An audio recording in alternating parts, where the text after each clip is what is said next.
What's up, YouTube? This is Buckshot33, aka Boston Chris, and I am back with a brand new video. So this is going to be my comic haul for this week. I went to a local shop in my area that was actually having a quarter century sale. So basically, they've been in business for the last 25 years, and they were having a big sale, which was 50% off of everything in the store, except for a couple of statues that were very expensive that are on consignment that they can't legally go ahead and take 50% off of. But I was able to get some really good books. I didn't get any new books as far as new stuff that came out this week because it was a light week. So I figured I'd rather get the back issues and then pick up those other ones because I think I was only going to end up picking up like 2 or 3 books. So pick up those ones, along with my haul from next week. So without any further ado, let me go ahead and get into the books that I picked up this week. So first and foremost, we have Incredible Hulk. This is volume number 2. And this is number 88, and this is the start of what would end up becoming the Planet Hulk storyline. And what I mean by that is that issues number 88, 89, 90, and 91 are all where basically the Hulk goes in the ship. So 88 is the one that starts it off. He goes into the ship and agrees to leave Earth in order to not cause any more trouble.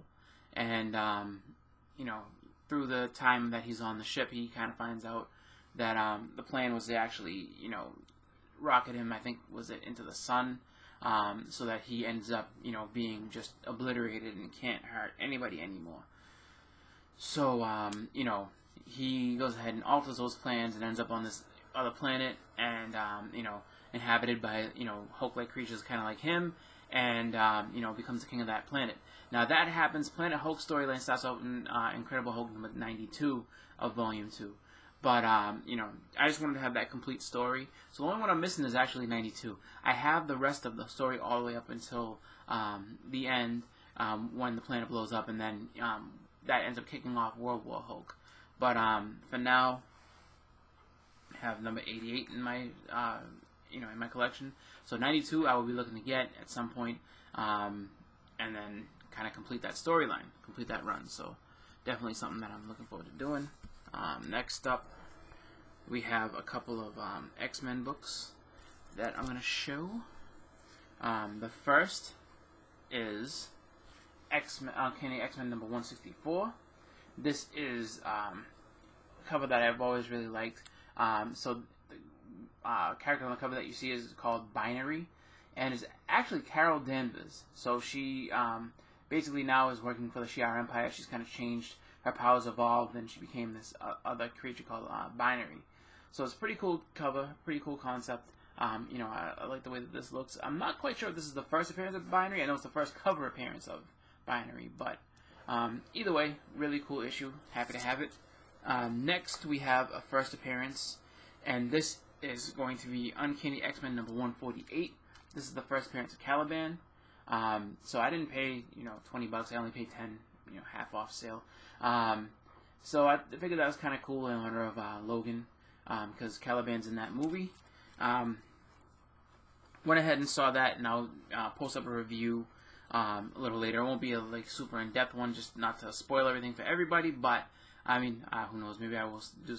I'll just let people know the spoilers are in it, but try to keep it short and sweet, not have a super long one. But anyway, continuing on, we have another series that I was actually looking to pick up a while back, and I picked up a couple issues from it, and have kind of was able to make a really big jump into it and get a huge chunk of the actual series itself, and that is the Secret Wars. So first, Secret Wars. This is issue number 2, right here. I already have issue number 8, so that was the first actual issue of that series that I got in the actual physical books.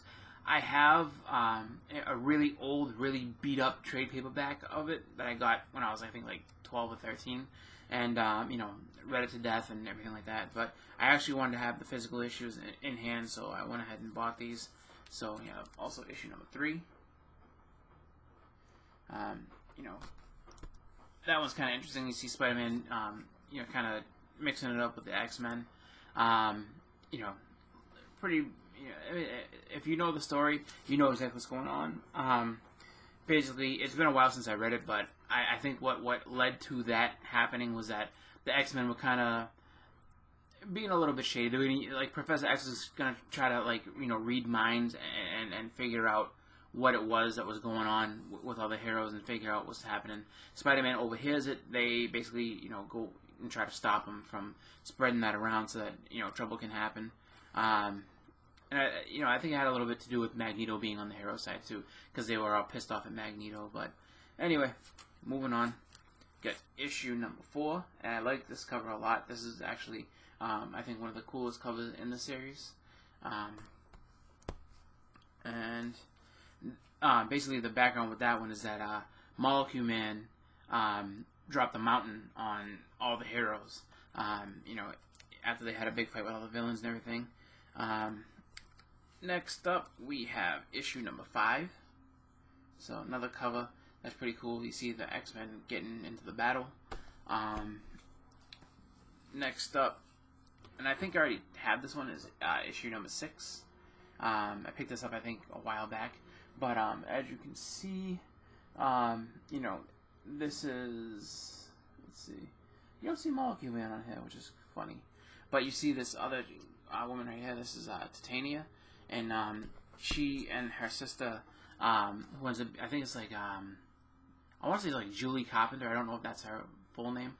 But she ends up being the new Spider-Woman. And she has like a black suit, kind of like Venom.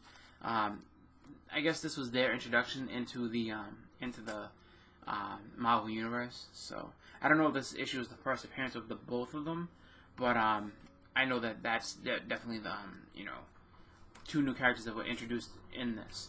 And there's a lot of crazy relationships that spring up out of this series, but definitely a cool series to look into. Next, I have issue number 9. They had issue number 7 there, but they wanted $28 for it, and I was like, yeah, no, too much. I wanted to go ahead and get some other books, so I wasn't going to drop all that on just one. But really cool cover. They're going after Galactus real quick. And I think this is after Galactus got woken up by Doctor Doom, who tried to siphon the power of Galactus' ship to make himself more powerful, and Galactus wasn't having it. So that was pretty cool. And basically, it's I think Galactus actually getting involved in the book, because very early on he gets knocked out by the Beyonder, and he's just out cold for, I think it's like the first 5 or 6 issues, and then finally he catches that Doctor Doom is up to some sneaky stuff, doesn't like it, and kind of regains his composure, and then goes back after everybody. So pretty cool stuff. Next up, we have issue number 10. I always like this cover. You see Doctor Doom. He's pretty much being burnt to a crisp. His arm is all messed up. He's in trouble. This is when he tries to take on the Beyonder one-on-one. And then next up, we have issue number 11. And this is after he basically gets the Beyonder's powers. The Beyonder kind of tricks him and allows him to, obtain his powers to become kind of omnipotent. And he's able to take off his mask and show his real face and everything like that. It's all kind of a ruse, though, because he ends up, losing that power anyway. I think it's kind of a way that the Beyonder tries to even everything up and kind of get everybody momentum back. So, I guess in his mind, the Beyonder just pretty much set it up as a game. So I guess he thought that maybe there was too much of an advantage for the villains, so he kind of stepped in to, kind of even things up a little more, but I don't know. Next, we have a couple of covers that I picked up, and I really like these. It's, an artist that I really do like, one of the old schools, and so I picked up Nick Fury, Agents of S.H.I.E.L.D. This is number 4, and this is his second series. This is, also done by, right there if you can see it, Jim Steranko. So, if you see it on the Hydra's glove. And so I wanted to pick this up just because it's Steranko art, and, I usually like the way he does his covers. Not quite as psychedelic as the ones that he did initially on the first series, but still pretty cool. And then we also have issue number 5. And for half off, I got these for $2.50 each, so I was happy with that. You know, definitely cool stuff to have. And then lastly, the book that I have in store is Marvel Feature Number 2. This is the second appearance of the Defenders. I'm not quite sure if this is if Silver Surfer had joined the team after you know, this appearance, or if he was in there from the get-go. But on this, you know, you see it's showing the Hulk, Doctor Strange, and Submariner. You know, Doctor Strange looks like he's getting ready to be possessed by Dormammu, and Submariner and Hulk are going to go ahead and try to stop that from happening. So, definitely a book that I was happy to pick up, just because, you know, first appearances you always can't get, but if it's a second appearance, why not? You know what I'm saying? So, that pretty much was all the new books I picked up this week. I also got a mail call, so I'll do that, you know, real quickly. So, got this in the mail. You know, a book that I wanted to just show off to everybody. And let me go ahead and just unbox this really quickly. So, paper bag, not too much to get in.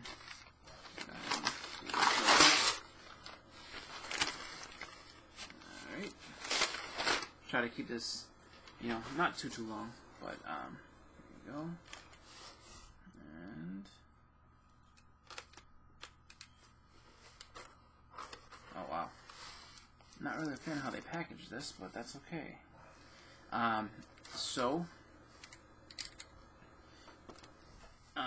You know, like this packaging, not so bad, but this is a little inexcusable. How you'll see in a second. Yeah, this is basically, so I don't know if anybody can tell what it is from the back, but this, like, I mean, this is something that you basically would put a piece of art in, or like, you know, something that you'd put an actual piece of paper in, not a comic book. Like, that's a little stupid, but that's okay. So, I'm going to go ahead and just show the book now. So, in honor of Old Man Logan, we have Spider-Man vs. Wolverine.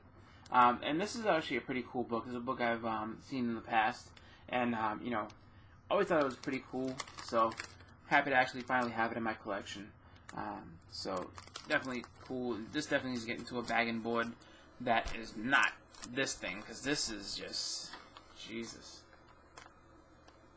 Not feeling that. So, whoever did this, you know, let's put it this way. If you go to sell books, and if you're going to go ahead and put them into something, do not do this. This is terrible. I mean, literally, a bag and board. Nice and easy. Toss it right in. But, you know, sometimes, you know, not everybody is a big fan of comics that sends them. Some people just kind of, you know, don't know what they're doing, put them in something and let it go. So, that's my haul for this week, plus my mail call. So, I want to thank everybody for watching. And also, just, like I said, I'm going to do a pretty quick review of Old Man Logan. Just wanted to go ahead and let everybody know my thoughts on the movie. So, stay tuned for that. I'm going to get going. I hope everybody has a great rest of their weekend, even though it's pretty much over. And as always, happy collecting. I want to thank everybody for watching. And just, you know, collect what you love. Kind of stealing from JLS saying that. Collect what you love. But speaking of JLS, we have the live show coming up on Tuesday. So Tuesday night, 8:30 p.m. Join us. It'll be me, JLS Comics, Jesse, Justin from Exile State Comics, and Edwin from Strictly Comics. And we're definitely going to go ahead and discuss Old Man Logan, the Logan movie, and everything else having to do with comics coming out for the week and everything like that. So check in with us on Tuesday, 8:30, and we'll see you there. So thank you for watching. Have a great night. This is Buckshot 33, a.k.a. Boston Chris. I'm out.